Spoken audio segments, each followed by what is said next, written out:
ማነው ስምህ? ጌቱ ኩምሳ አይኔማ ወዳጅሽ ያላንቻ ለያለ ጥርሴማ ወዳጅሽ ያላንቻ ስቃለ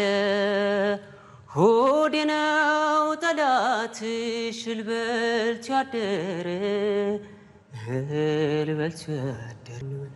እኔ አይኔን አሞኛል ወይ አልሞት አልድን እኔ አይኔን አሞኛል ወይ አልሞት አልድን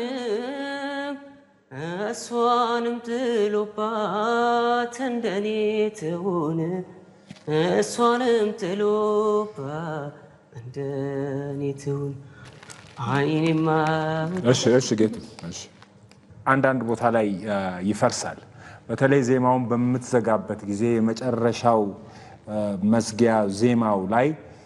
ታፈርሰዋል በዛው በትክክለኛው ዜማው ላይ አትዘጋው በተረፈ ከልብህ የመጫወት የራሴ ነው ብለህ እኔ ነኝ ራሴ ነኝ የሚል አይነት ሙሉ ለሙሉ የመድረክ አቀራረብና ሁኔታዎች አይታዩበትም ያንተ ችግር የሚመስለኝ ብዙ ነው የብሪዝ ሰፖርት ወይም የትንፋሽ አጠቃቀም ራሱ ነው የትንፋሽ አጠቃቀም ዜማውን በደንብ እንድትለው በጣም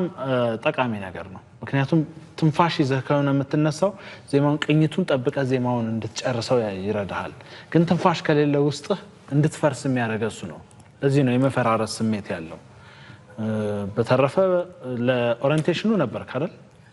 ከዛ የጠቀመ ነገር አለ የተዘጋጀበት ነገር አለ ለኔ ትንሽ ምቱም ላይ ብታስብበት ምክንያቱም አንዳንድ ጊዜ አብሬ ለምንትና ማድረግ ሞከርኩና አቃተኝ ይሄዳል ይረዝማል ያጥራል ቀይልና ላረግ ነበር ያቻ ጫና ያው ጥሩ አሻሽለ እንድትመጣ ማስደንገጫው አለ ሶስተኛ ማለት በርታ